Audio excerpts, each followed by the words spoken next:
Welcome to Scoreography, a podcast about the greatest sport on ice, figure skating. I'm Wendy Buskey. And I'm Adrian Buskey, and we're here today to talk about the Grand Prix de France. Grand Prix de France. Sometimes referred to as Skate France, however you want to say it, but I believe the actual name is Grand Prix de France. Formerly known as Trophy La Ligue, fun fact. Oh, fancy. It is kind of weird to me how there's Skate America, Skate Canada, sort of Skate France, but really Grand Prix de France. And then you have like NHK Trophy. Last year there was the MK something trophy. Oh, that's right. MK Wilson trophy. Yeah, I think that was right. Yeah, it was in England. Yes, in that Britain. one was the one in England. Now there's Cup of China, which is next. And then Espoo, the Finland Grand Prix. Right. Can we just get our naming convention together on this? But I know that the Grand Prix is actually like a bunch of mostly pre-existing events that got grouped into being the Grand Prix in like 1995. Mm-hmm. So they were pre-existing events overall. Not all of them, I think. But I feel like fact checkers would know more than I would sometimes, which I appreciate because I'm getting there. Yeah. And speaking of that, I want to make a shout out to, and I didn't get their name offhand. I should have taken a note of this, but one of our listeners on YouTube made a comment that last time we were talking about the pairs competition and how there's only like 8 pairs, sometimes even 7 pairs going into the Grand Prix event. And we were like, that's kind of sad. It's an indication of how few people are in this sport. And she actually gave us a correction, which was that it's been like that for a really long time, that limit of like 8 teams. And we didn't realize that. So we went digging through the Wikipedia and looking at the stuff. And it was kind of fun. It was like, oh, now time to learn. Right. Yeah. And we saw that like if we went back into about like 2005 and earlier, we'd see some competitions where there'd be like 9 or 10 pairs teams, but never as many as all the other disciplines would field for it. So it kind of does look like pairs has just been the emptiest of the disciplines for a long time. It's just now we're really feeling the heat of that when you can't necessarily even fill a full roster for an event. And whenever you do fill it, the talent level isn't as high. Yeah, so there's definitely a lot of rebuilding to do there, but we've seen some good pair stuff so far this season, which has given us some hope, and a lot of not as great stuff. But, again, sometimes you just need a little bit of rebuilding, and hopefully leading up to the Olympics, we'll see some people step up. But when we get to Paris, we'll talk about a new team that actually just won Grand Prix de France, which is actually a really nice thing to see. Yeah, very much so. But I think to get started, we're going to just jump right in and talk about the men's competition, because I think that had the most exciting things going on here. Oh, absolutely. The top 2 men delivered in world championship level way.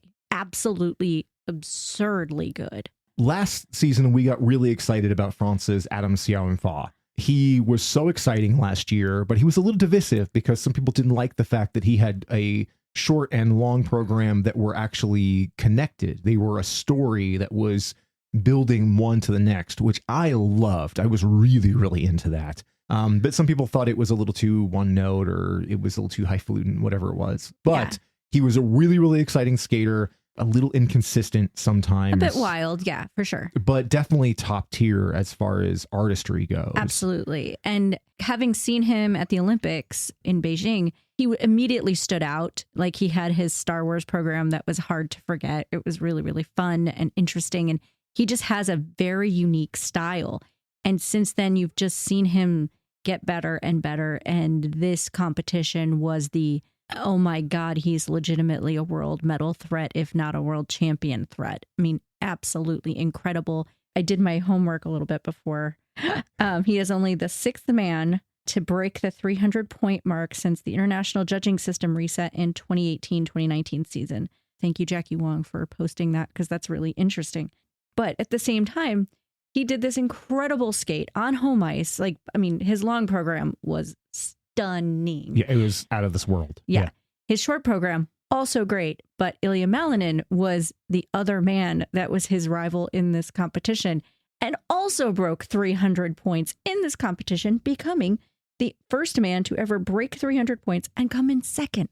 That's nuts. Yeah, that's absolutely insane. That gives you in the Grand Prix Series. I should clarify that. Yeah, this competition legitimately had several different skaters that were really threats to each other. Like earlier in the season, we've seen ones where like, Ilia would be like the obvious favorite, even though at Skate America, when we saw Ilia face off against Kevin Amos, Kevin delivered an extraordinary, fantastic free skate, but he still beat him by a healthy margin. Right. The 1, 2, 3 at Skate America were like 20 or 30 points between them or something. It was a lot. Yeah. So even though Amos delivered really memorable, fantastic skates, the technical content that Ilia delivers in his was just so astronomically high that he still beat him by a mile.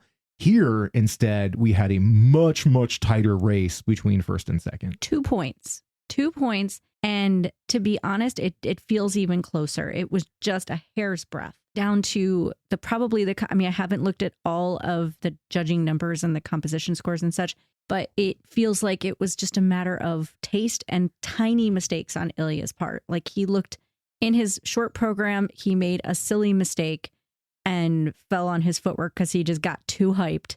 He was like vamping the crowd and just lost his footing for a minute, laughed it off. Still ended up in first, which is with Adam having skated perfectly, maybe a little questionable, but it was only by half a point. So they were essentially tied going into the long program. And it's kind of important to remember when you look at those first two programs, Ilia's jump composition, his 3 jumps in the short program were perfection. Absolutely. They were extraordinary. I think one of them got, 4 points of GOE. Like it was absolutely nuts. Yeah. Like his jumping is just incredible. But yeah. And he fell in a choreographic sequence. Yes. Where, like you said, he just obviously got so caught up in the moment. He was really working to hype the crowd. And in one of those moments, he just lost an edge and went down. And he was laughing when he came up from it, which it's good to see. It was good to see. But yeah, in the long, Adam went out first, skated clean, skated amazingly. He does such incredible acrobatic feats. They both do. But Adam's like extension, his storytelling, his drama, like his intensity through the whole thing, he just commits so hard. And it is incredible to watch. Even coming out from his bows to the kiss and cry, he did a backflip just to like hype the crowd up. Again, so much fun and got astronomical scores as he deserved. So Ilia had to follow that. And to be honest, the fact that he only made a few small errors in his long is a real testament to how solid a mental competitor he is. That's a lot to have, like, your at-home person, like having skated the best he's ever skated in competition with Adam. And then you have to follow that. Most people wouldn't be able to hold it as well as Ilia did. So bravo to him for that. Yeah. And when you say there's errors, I mean, they're so minor. They're tiny, like, a couple of jumps were just a little tight. The landings were just a little scratchy. He might have been slightly under-rotated on one of his quads. I think I saw that. But regardless, he had some scratchy landings and stepped out of one landing. And that's about it. Yeah. Like pretty minor, would not have cost him a title if it were not for how incredible Adam was. Yeah, and how incredibly close they were after the short. I think the argument could be made that if Ilia had not fallen on that little sequence in the short, between the 1 point deduction and the GOE hit he took, that might have been enough to flip things. It's possible. But I think what's really great in this particular competition is that, for one thing, Ilia with a silver here at Grand Prix de France, and then his gold at Skate America, he clinches his position at the Grand Prix final. So right there, he did the job he needed to do. He's in there. 2, I think that it's kind of good for a competitor like Ilia to occasionally be that guy in the second spot. Absolutely. Because he fights harder whenever he's got an obstacle to go over. And I think this is a healthy thing for him going into the Grand Prix final, because he knows that Adam is a real threat, assuming Adam gets to the final, because he has a second. He better. I can't imagine him not, but he does have a second event yet to do. So he's not clinched. Yeah. But, we have Shoma, who debuts next week. Against Adam. So a lot of things can happen, right? It's crazy. So I think for Ilia, I think that it gives him something to fight for a little bit. For Adam, it's an incredible achievement on home ice, and not with the home ice bump like we saw in Canada like crazy. Oh my gosh. This was Adam Siao Him Fa just dominating out there, just an incredible, beautiful skate. Yeah, just so confident and commanding. I loved it, and I can't wait to see more of him. But I also really want to talk about, before we move on, Yuma Kagiyama, who finally is back, and I'm so happy. Yeah, so this event had the return of two beloved Japanese skaters. The first of which here in the men's competition is Yuma Kagiyama. You might remember that Yuma was the silver medalist at the Olympics. Then World silver medalist as well. One of the best men on the circuit, easily. Yuma is a fascinating skater because he's this tiny guy. I think even smaller than Shoma. Yes, he's little. Yeah, maybe 5'1", but has the most pop of any jumper outside of Ilia. He just flies. I remember watching the Olympics and hearing Brian Boitano say in commentary, like in an interview, saying, if anyone's going to land a quint, it's going to be Yuma Kagiyama, and I believe him. His spins are so fast in the air, and he covers so much ground, and when you watch him do a quad, it looks like there's room. It looks like he could sneak another rotation in there. The problem is that Yuma lost last season to injury, and in a real significant way. Like, he lost the entire season, but he took that time. He didn't rush it. You know, he allowed himself to have the time to heal, but he's talked about the sort of trauma of missing an entire season. Right. And he did try to come back at Japanese Nationals, I believe, last year, and it didn't work out so well. So he took the time away to try to improve, but it took a mental and a physical toll. And you're seeing him now coming back with Carolina Kostner by his side in the coaching box, because damn. That's a flex. It's a big old flex. But seeing him take his time in rebuilding those jumps and not rushing things and trying to throw everything at the fan like he used to. Instead, here he only threw 2 quads in the long program, and they were gorgeous. Yeah, absolutely fantastic. But he's still getting used to being back on the competitive scene, but nobody moves across the ice the way he does. The pop in his jumps is so unique. It's just glorious to have him back. Yeah, it was absolutely terrific to see him. He took the 3rd spot at this one. He was a significant drop back, almost 30 points behind Ilia in that bronze position, but he still delivered fantastic skate. He just didn't have quite as much like technical content as the other 2 guys did. But give him time. But yeah, I have every confidence that Yuma will get back there. He's just taking it slowly and taking it in a healthy fashion, which I think is brilliant. Same. The last person I just want to give a special shout to is, I'm going to say his name terribly, so I'm going to try Lucas Britschke. Is that close, do you think? Yeah, Lucas Britschke. Yeah. I love Lucas Britschke. I wasn't sure about his material, but I love his chutzpah. Yeah, so the Swiss skater, Lucas Britschke, his material, he leaned a lot on African influences, which is an interesting choice for a white Swiss man. And in particular, his free skate, he had talked about he had spent time in South Africa and he was very influenced by the music and the culture there. And then he incorporated that into his skate. There could be valid concerns about having somebody like that, like a white European using that type of music and particularly his outfit and stuff.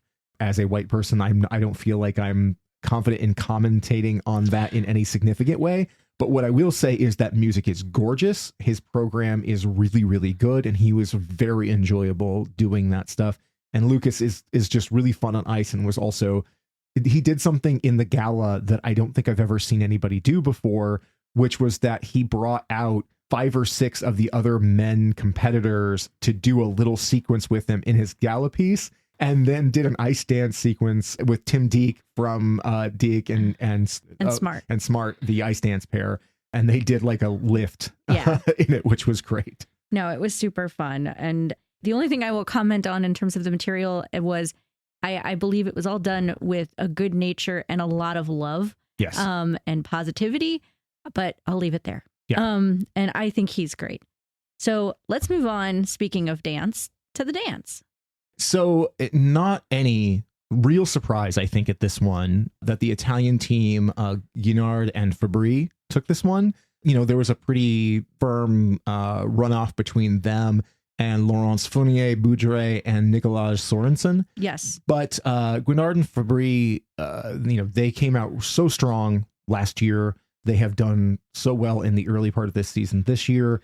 I know that in just kind of paying attention to the world of figure skating fandom, that they're a little bit divisive too, as far as some people just aesthetically don't care for their stuff or their particular style.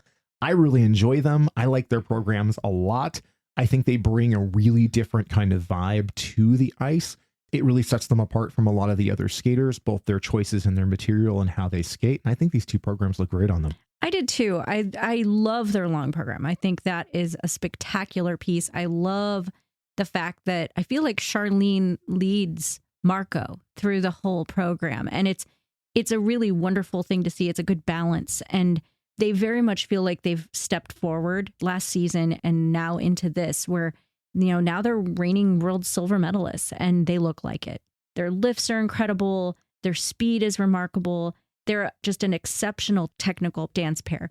I do feel like there's maybe not the consistent connection there. At least there hasn't been in the past, but this season I'm seeing it. And last season, towards the end of it, I was seeing it pretty consistently. So again, development towards, Milano Cortina next Olympics.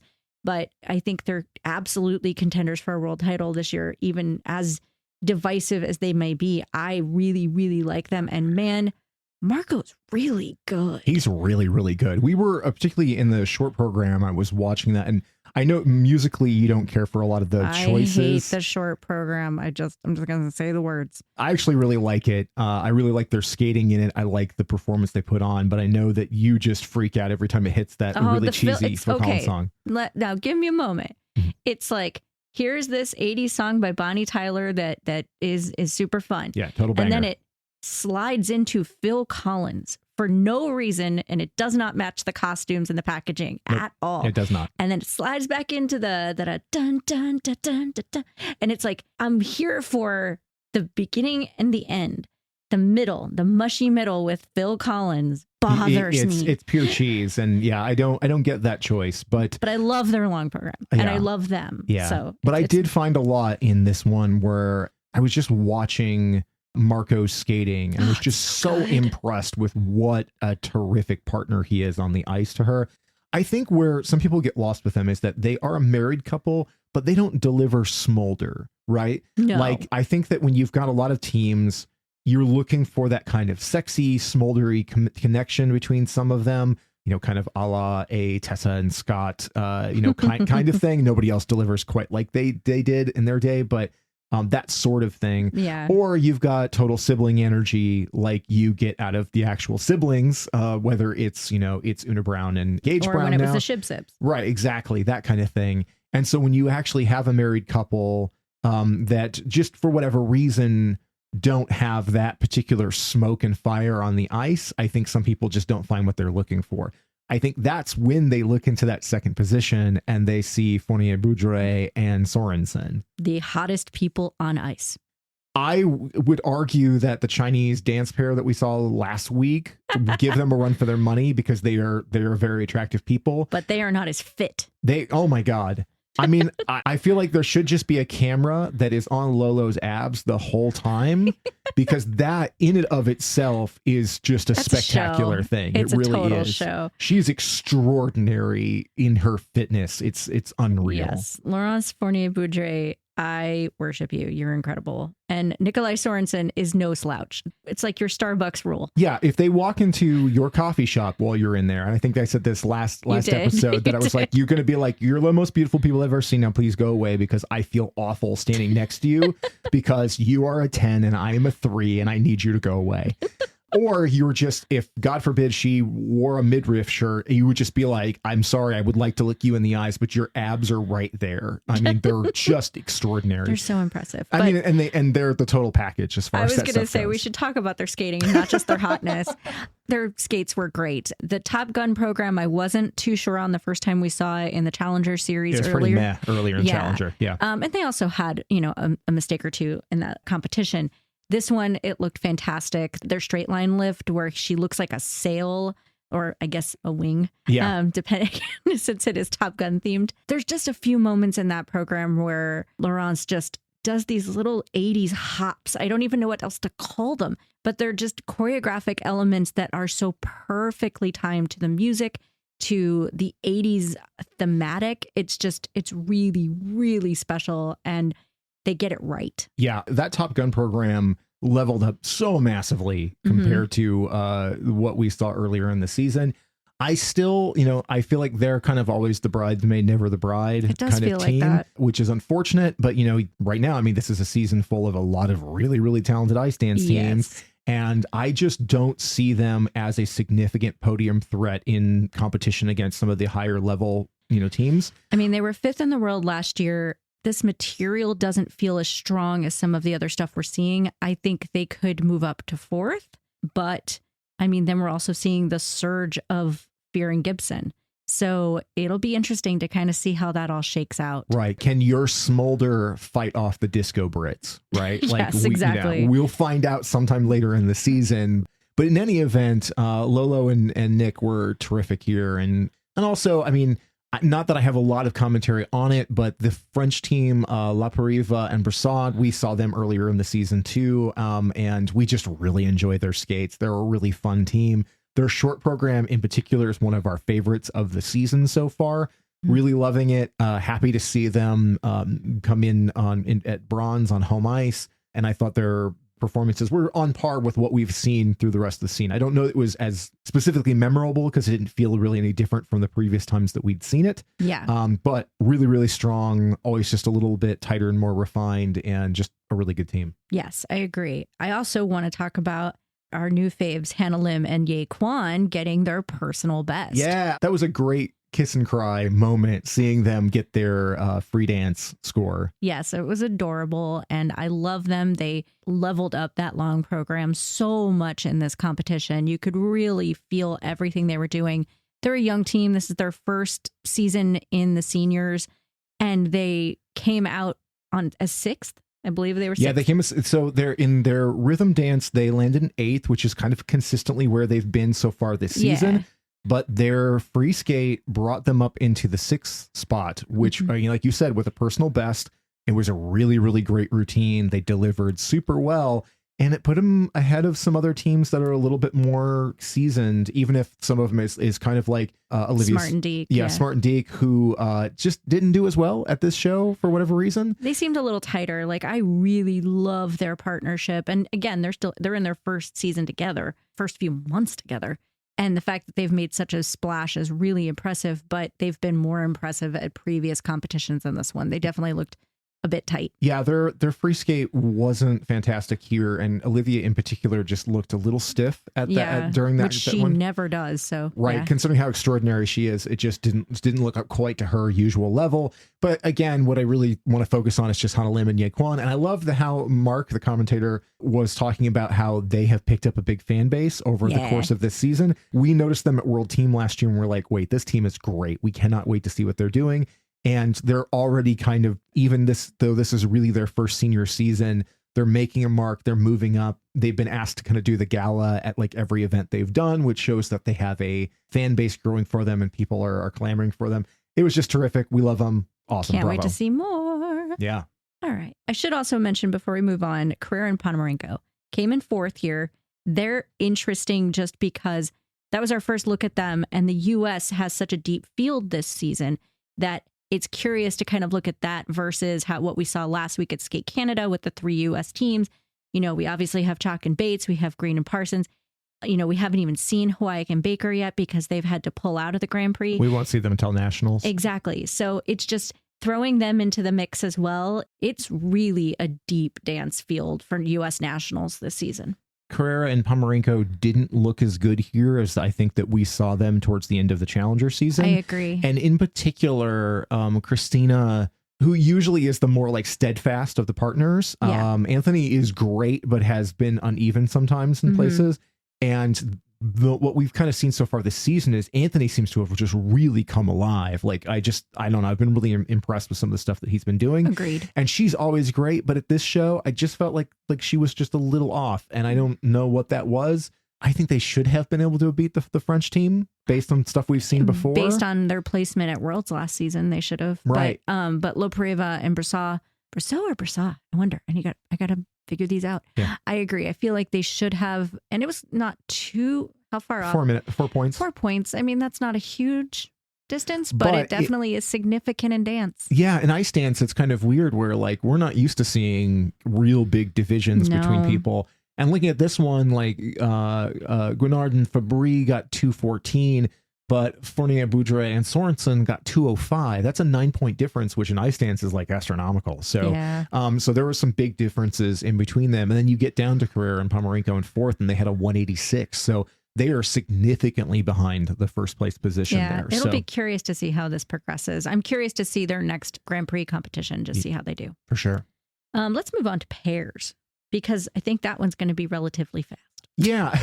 I mean, pairs really, the big story is that Lia Pereira and Trennt Michaud from Canada put on a really good event here. They did. They were solid. We've talked about before that that they've only been a pair for like a year and change. And Lia came from singles. So she's still really new at this.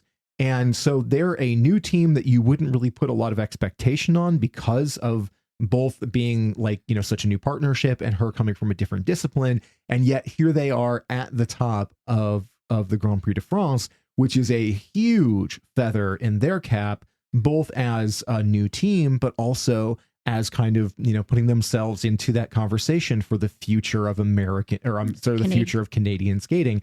Obviously, they have Stellato Dudek and Deschamps, who are like, we talked about a lot last episode, that they were put on a dominant performance at Canada. But I think that the two of them here at Grand Prix de France really did a good job of making a case for themselves in that mix. Absolutely. They really set themselves up in a good way going into Canadian Nationals and into possibly the Grand Prix final. They could make it. So it'll just depend on how the rest of the season goes, because they did Skate America and were third. We'll have to look that up. We'll look it up. Yeah. It's been a long season. It's only three Grand Prix. This is the third Grand Prix, but there were also like 4 or 5 challengers and stuff ahead of time. And right? Oh my gosh. It feels so far away now. Yeah. But yeah, it definitely is interesting to kind of see them come through, especially considering that they beat the favorites of the Italian team of Conti and Macchi.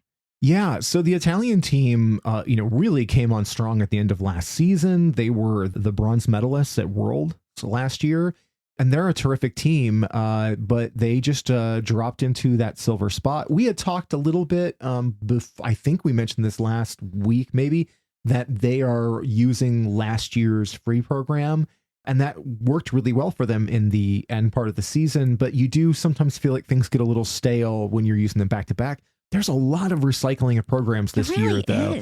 It seemed like every one of the competitions had at least 2 people who were using last year's program, which feels very unusual. Not unusual in an Olympic season. Yeah, that's pretty common. Because a lot of times people want to go into the Olympic season using the greatest hits. Hit, yeah. Yeah. I mean, that's what we saw Nathan Chen do when he threw away a program. It's like, I'm going to go back to the Elton John one because that's the good stuff because I want to win this.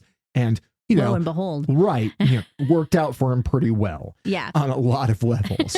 But yeah, in this particular instance, I really would have, especially having not seen a lot of Conti and Macchi like before, I would have liked to have seen a new program from them this year.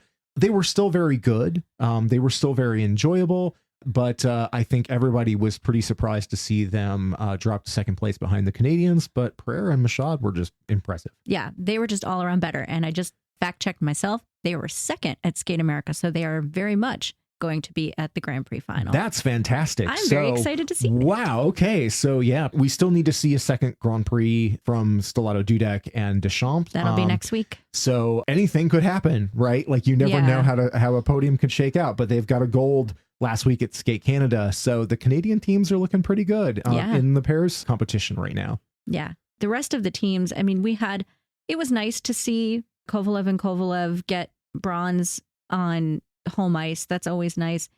But overall, it was a bit of a disappointing pairs competition. Other than that, I was sad to see Danny O'Shea and Ellie Kam have a really rough short and then withdraw from the competition overall. That was just a bummer. They were fresh and promising last year. You just haven't seen Ellie really have a good competition yet, and I'm waiting for it. They had one in Challengers that they won. Oh, that's right. They won Finlandia. Yeah, they won Finlandia. So, so there was one that gave a little promise. Yeah, but unfortunately, I mean, I think Danny O'Shea is one of those guys that's been in the game for a long time. He's this terrific partner. Everybody adores him, but he just has not landed that right person with him. And Ellie Kam is terrific in the air, has great lines. Has beautiful carriage across the ice. Yes, and just is a lovely skater, but the jumps just aren't there. And I just keep hoping, holding my breath that is the thing that's going to come together. Because really, I think if they could get that together, they would absolutely be on the world team. They have all the polish. It's just you can't land the throws and the jumps. And at a certain point, if you just cannot get a clean program and those things are not working, you really got to go back to the drawing board. And that's my worry with that team, is that we just have not really seen that kind of thing. It's just a bummer. And unfortunately, the rest of the pairs is just kind of a blur to me. The rest of it doesn't stand out to me very well. Unfortunately. There are teams that I like there, like Plaza and Fernandez, that I like them, but their programs are very dull and they're just not delivering really well on them. Yeah, the rest of that field isn't particularly interesting to me, but the women's competition is a whole different story. Yes, I agree. Let's move on to that, because I think it is worth noting real fast, a little callback to earlier. We got Wakaba back, or Wakaba. We got Wakaba back. Yeah, so Wakaba Higuchi returned in this competition. Japanese skater, beloved internationally. 5th in the Olympics. Right. She's absolutely dynamic and gorgeous on ice, but she has been out for a while. She basically has talked about how she dealt with both injury and burnout post-Olympics. Like, she had just driven herself so hard. And so she was out last year, but she has returned, and in her words, really in search of her love of the sport, wanting to find the joy on the ice once again. I really hope that she found that here. She landed in 5th at this competition, which I think for somebody who's just coming back and just being seen for the first time internationally in quite a while, she skated, I think, in some Japanese competitions, yes, but not internationally yet. And so I think a 5th place finish here as her debut or re-debut back onto the scene, I think is terrific. But I think even more so, it's how much love the French audience gave her. Oh my gosh, yes. How much excitement that there just was to have her back and to see her in the gala where she was just magnificent. Yeah, so just great. Having her back is just like this warm, fuzzy glow across the sport. I think I love her. But we can talk now about champion Isabeau Levito.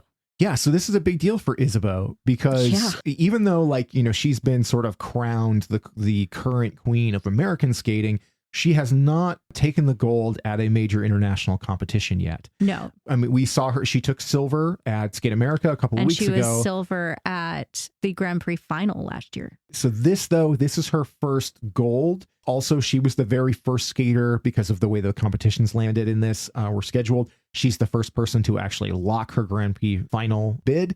So she's definitely in, just like Ilia is.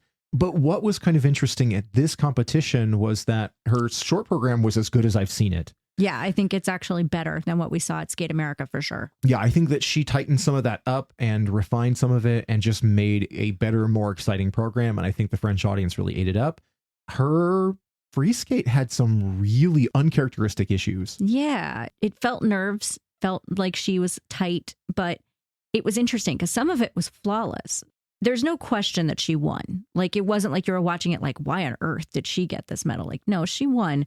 But yeah, I agree. There were definitely some awkward landings where she had to fight her knee up into, she was just grinding it out in a way I haven't seen her have to do before. There's a lot in the discourse about Isabeau's jump technique. Particularly her flip and her lutz. Right. She gets so far down into her knee, so far forward in a way that as a person who has knee problems scares the hell out of me. Yeah. A lot of people have said that it looks a little bit like some of the Russian skaters and the way that they do things. But more than anything, people just look at, is she having to draw so much power to get those jumps up into the air?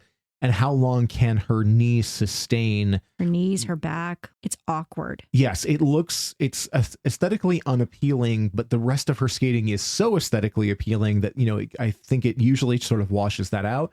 But more than anything, the question is, she's still young. She's only, 16 or 17? Can she sustain that technique long term? And this is the first time, I think, in competition, I've seen her go into those movements and literally make a face that shows pain. Yeah, I caught that as well. And I'm hoping it was just a bad skate. And, it wasn't even bad. She won, but it was a rough by her standards, skate.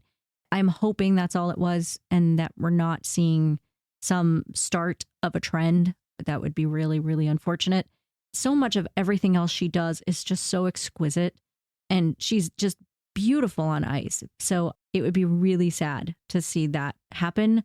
I do worry very much, to your point, about her technique long term. But regardless, she was great here, other than, those couple of passes, but crossing fingers that it just improves. Well, and the wildest thing I think about that free skate is that Isabeau is sort of legendarily game-faced, right? Like, yeah. I mean, you can see her fire, you can see her humor. I mean, she does a lot. You can definitely see when she does not like her scores. Right. I love it. But she went into her final element, which was just essentially like a choreographic spin. Like, oh, yeah, that's right. And she just lost her edge and flopped. Yeah. And like, I mean, and looked stunned. She looked absolutely stunned, and she just kind of pulled herself into her final position about a second ahead of the music and threw her hands up into the pose and held it. The music ended, and then the look on her face, I've never seen Isabeau look like that. She had such a shocked look, like, I cannot believe what just happened. And I think some of that is because some of her jumps were really struggling at it, but just that fall, she is such a graceful skater. We had seen Ilia fall in his short program, just on a choreographic element and get up laughing and just hold his good humor and then get the end of his program and just laugh because he was like, I can't believe that happened, but whatever.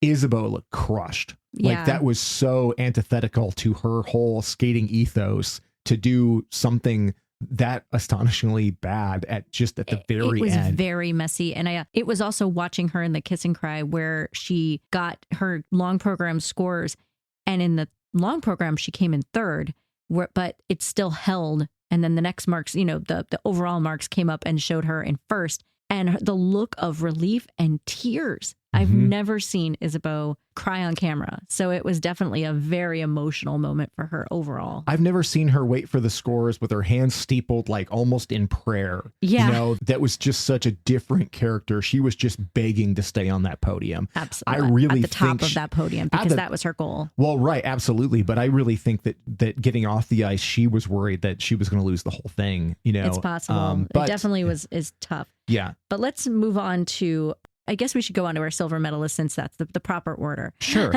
I think this is the crazy upset of all of it. Yes, definitely. Yeah, is that Belgium's Nina Pinzarrone delivered into silver medal here, and I don't think anybody saw that coming. No. I mean, she's had some buzz. She's new this season, I believe, from Belgium. She's 16. And I think everyone expected her to do well, but not necessarily medal. And it was 2 clean skates at the right competition at the right time. And she really delivered and made sure that people are going to be paying attention to her. She was not on my radar in the slightest. I just didn't see that coming at all. But we've said this a couple of episodes in a row now. My reference is Nina Petrokina at Skate America. Go out there and give it your all, especially when there's no pressure on you, because if you give yourself a couple of good clean skates and deliver when you have the opportunity, other people might screw up. Ice is slippery. Any day anything can happen. And you see a couple of the favored competitors drop out of that top spot, and that leaves the podium open for you. And that's kind of exactly what happened with Nina Pinzarrone here. And it also is what happened with Rion Sumiyoshi. Rion Sumiyoshi. So I feel really gratified by her placement here. Last season, when we saw Rion Sumiyoshi, that was somebody I latched onto in the season of being she was a fave of yours. Yeah, I like the first skate that I saw of hers. I was like, I like her style. I think she's the one woman out here with the Russians not in competition right now. She's the only woman out there with a quad in senior skating right now. But last season, she didn't do a clean one in international ISU competition. This time she did. Yes, she was ratified clean with the quad toe loop in her long program at this. I mean, it's worth noting, Rion won the free skate. She did. But she was in 5th after the short. She didn't have a terrific short program. She fell on her double axel, which was a rough moment for her. Especially as someone who is considered more like the athlete than the artist. To fall on your most basic jump in the program, I'm sure hurt a lot. But she used it, and you could see the fire in her throughout that program, but also the abandon of what do I have to lose? And so she went out and landed a quad in her second jumping pass, and it was gorgeous. She is definitely, if you have that kind of that spectrum of artist to athlete, and you're always hoping for somewhere in the middle, right? Yeah. Like that, that person who is the complete skater, the Shoma Uno, like, Right. Type of skater, the Kaori Sakamoto, like that type of thing.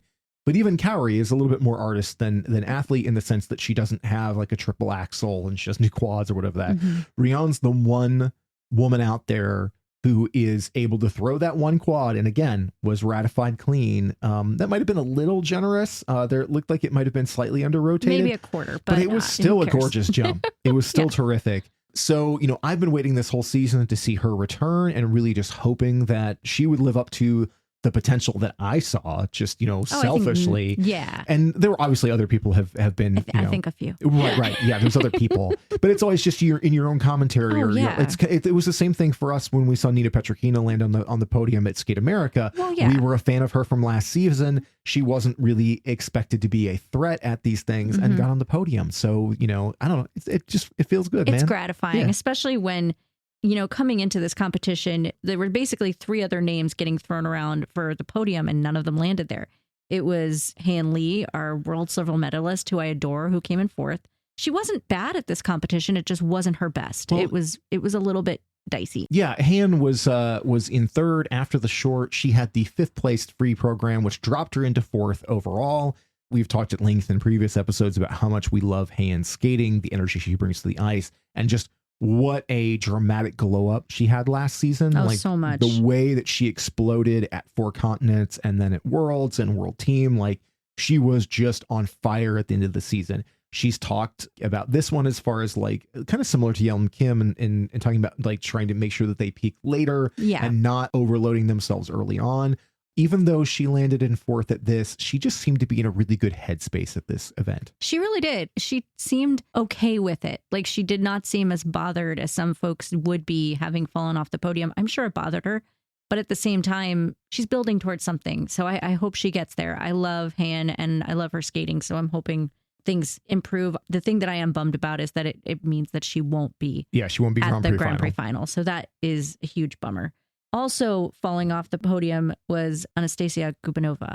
Gubanova is an interesting skater because when she's on, she's really good. Her short program was exceptional. Yes. I've never been particularly excited about her as a competitor.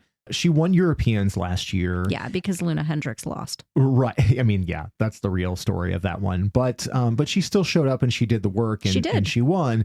But then at Worlds, she looked like she just didn't want to be there. It was a strange Worlds for her, for sure. Yes. And that's the problem I have with Gubanova is that it looks like when she's on, she's great.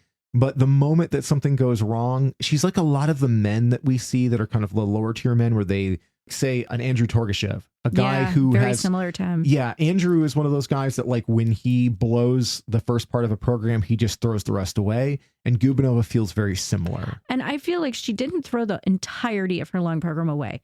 What I felt was like she fell on one of her jumping passes. And at that moment, you saw any energy she have just leave her body. And for the next 60 seconds of that program, which is a lot in a 4-minute program, she just did not care. She just moved around the ice. Her arms dropped to her side. Nothing mattered. And then somehow it came back around towards the end where she looked like she had activated again and some part of her came back online. But in that 60 seconds, it's like you lost me entirely. Yeah. The footwork sequence, the fire came back and like you said, she came back online. And then I think that she held on to the place that she did on virtue of that. Yeah, very much so. But yeah, it was rough. Again, just kind of an uneven skater and not one that I tend to get particularly excited about. Unlike the other person who was really sadly disappointing here was Kimi Rapond. Oh man, that's such a bummer. Kimi is somebody who, we really enjoy as a skater. She has so much potential. She's really still does. very new. She is. But she was the European bronze medalist last season as a surprise. And she early in this season exuded so much confidence and felt like she was really on a trajectory towards the final. Yeah, and she looked like she was in a good mental space going into this. Mm-hmm. But there was something that you noted while we were watching it, which is that Kimi has grown something like 8 centimeters is what I looked up. Yeah, 8 centimeters in the last, year or 6 months? I think it's 6 months. Yeah, something Since like Worlds. that. I mean, and she's like, 5'7" now? Yeah. Which is pretty tall for the women competitors. And she's very long and lanky. And 8 centimeters can change everything about how your body moves, as far as like how you jump, how do you move on the ice. I mean, that's a pretty big alteration. It is. And she also said, in a post-competition interview that she had struggled with an injury. So I think it's one of those, like, a combination of things, like, all led to not her best programs. And I kind of also wonder if, like, she did poorly enough as a surprise in the short that she wasn't able to shake it in the long, is sort of the feeling I had. I don't know. Like, she was posting on social media the morning of the long program, like, new day, new sleigh or something like that. Like, Well, maybe I'm way off base. And I don't know if it was Jackie who said it or if it was Mark in the commentary, but said that, like, that she'd looked really good in warm-ups. It just didn't come together in the free skate, unfortunately. So yeah, we saw her drop all the way down into the 10th position, which is awful, and that put her one step below Mona Chiba, who also had she looked so stressed here. I felt terrible for Mona Chiba. Yeah, Mona Chiba, like, is not having a good Grand Prix. No. I mean, well, I think her Grand Prix is over, right? It is. Yeah, and this was a terrible way to end it. She really looked like she was going to cry on the ice most of her free skate. She looked overwhelmed and stressed and like nothing was going well for her. And that's really unfortunate. And I think that doesn't paint a good picture for her going into Japanese nationals. Because, in the last couple of these Grand Prix events, this one we saw, Rion Sumiyoshi. Yeah, we saw Rion Sumiyoshi come on strong. And Wakaba. And Wakaba made a case for herself here. But in the last one, we saw Queen Kaori and Rino Matsuki, who came out of nowhere as a replacement and then ended up on the podium. And so, puts herself in a threat position. So the Japanese field is so deep. Also remember Hana Yoshida. Yes. Oh my God. And Hana Yoshida really showed up at Skate America. So yeah, like for Mona, this is a really, really bad entry into the second half of the season. And next week at Cup of China, we get our first look at Mai. Oh yes, Mai Mahara, who we have not seen yet on the Grand Prix. Will debut. She's our reigning Grand Prix champion. Right. And Grand Prix final champion. Yeah. So yeah, again, such a deep field in Japan. Deep field. And we've talked a lot in previous episodes about how, like last year, Kalmura dropped out of the world's contention because he did poorly at finals and then went on and won 4 continents and then junior worlds. So my hope is that even if things don't go well going into nationals towards worlds, there are other competitions that could create some openings for some of these skaters who have had a rough time in the Grand Prix. So looking forward to maybe a 4 continents being one of those places we could see some redemptive skates. But I hope so. In this instance, yeah, it really looks like Mona Chiba's season is going downhill fast, unfortunately. Well, let's pick this up in a happy way. What are our big happy favorite moments of the week? Let's talk about that. I think it's obvious. I think they're really obvious. I'm going to say the obvious one is just Adam Siao Him Fa. Both of his competitive skates were incredible. And his gala skate, he did Uptown Funk. It was really fun. I mean, we've seen him do like Star Wars stuff, but it was still, those were very, this was the first time I've seen him do a gala skate that wasn't that program. The Uptown Funk was the first time I saw him really do something that was fun and just, I don't know, just like playful was the word I'd think of. Yes, playful, playing really hard to the crowd, much more open and fun. And he was just so charismatic. He just had the whole place. He really did. And, he threw Ilia's Raspberry Twist. I know. In it. But then Ilia came out in his like exhibition and threw, I don't even know what the hell that was. Like a side cartwheel. Like, I don't know what the hell it was. The man just does gymnastics on ice now. Well, and that was the other thing I was going to say. Like, both of Ilia's performances were incredible. And again, like we said, he's the first guy to go over 300 and still land in second place, which is just, in the Grand Prix. That's just nuts. But his most impressive skate might have been his exhibition skate. I agree with you. It was actually really, really strong. It's so funny to watch stuff like, say, like a Gubanova who came out and did a Barbie girl. Which was just vamping. It was just vamping. She's very pretty. It works. But she did almost no actual skating. No. And then you saw Adam Siao Him Fa and Ilia Malinin come out and throw gala performances that could win competitions. Especially Ilia's. Like, Adam was still much more like crowd focused. Ilia threw 2, I believe, quad lutzes in his program and then was also doing all of this other crap. I'm like, dude, we know we know you're this good. Come on. Yeah, but he was doing stuff we've never seen him do before. Yeah. And this he was was just trying stuff. And he's done, you know, a lot of really fun, big crowd pleaser things before, Yes. but this was a more mature, more artistic gala performance. And I felt like he was giving another signal of like, hey, wait, here's a new thing I've got going on. I'm pushing this artistry further, even when I come to the gala, and I'm throwing acrobatic things you've literally never seen before. You can't stop me. Like he's a force of nature. He's going to keep leveling up. Those were my highlights, along with Rion Sumiyoshi, who I was just thrilled to see land on the podium and have that terrific free skate. I'm with you on all of those. Mine are probably just the return of Yuma and Wakaba, just because seeing both of their faces and seeing their skating brought me so much joy. And I just can't wait to see more from them. It makes me feel like warm and cozy because it's that reminder of like, oh, I know I've used this term before and it's probably a crummy thing to say, but it's like, oh, real skaters are back. Real skaters. There's something so gorgeous about their glide and their knees and the way they land things. Oh my God, I just love them. Yeah, you know, and I'll say at Grand Prix de France, the thing that's interesting to me too is that while there were plenty of like lower tier skaters that were putting on performances that just didn't hold my attention or that I didn't find very interesting, I just didn't see the meltdowns that we'd seen the previous That's fair. Couple That's of very events, true.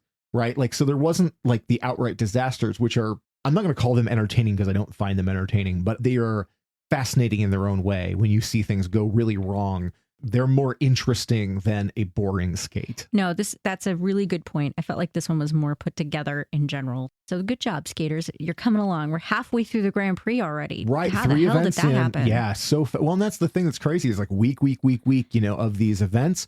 The tough thing watching these is just trying to make sure you're not landing in any kind of burnout when there's just this amount of them coming fast and furious. Exactly. And also because we're not watching them in real time because this is happening over in France and like, you know, and just and Wen's making a face at me because I won't say France. I was the president. It needs to be addressed. I was the president of my French club in high school. I say France. Je parle français très petit peu.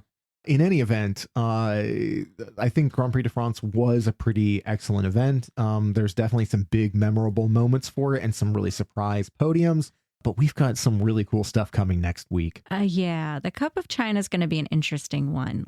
Particularly, the standouts will be the appearance for the first time this season of Shoma. Shoma Uno. Short King Uno. Yeah, Shoma's coming for your gold, but we know that Shoma can be a little inconsistent. He can be, and we haven't seen him other than like an exhibition at the Japan Open. That's right. it. All he did was did a preview of his material at Japan, but he has not otherwise appeared. Stuff like that usually makes me nervous. But then look at Jason Brown last year, who just showed up at U.S. Nationals and was near perfect. Right. Shoma working with Lambiel and doing all this stuff. Like, I have every confidence that they have a plan in place for what they're trying to do here. And I'm that just so this makes sense. to see Shoma. Yeah.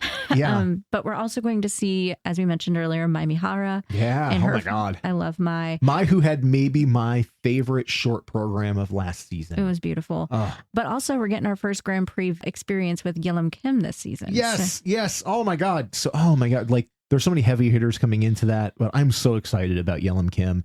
I know that I've harped on it a ton, that like I am a huge fan of that On Ice Perspectives. On Ice Perspectives video that she did at the Evening of Champions. Yeah, in Boston. Yeah, it's gorgeous. She's such a lyrical skater. You know, she was uneven last season and tapered off as the season went on. But yeah, I'm really excited to see her debut in the Grand Prix next week. After seeing her material at, I believe it was Shanghai Trophy where she competed, I am very interested to see these programs. And I really feel like she is a contender this year. That's premature. Haven't seen her in ISU competition yet, but I think she's a world medal threat this year. It is a deep field with the women. And, you know, when you've got Kaori Sakamoto and Luna Hendricks, who are floating out there as these just two very dominant skaters, and then you have an Isabeau Levito, who even with bobbles still got the gold here.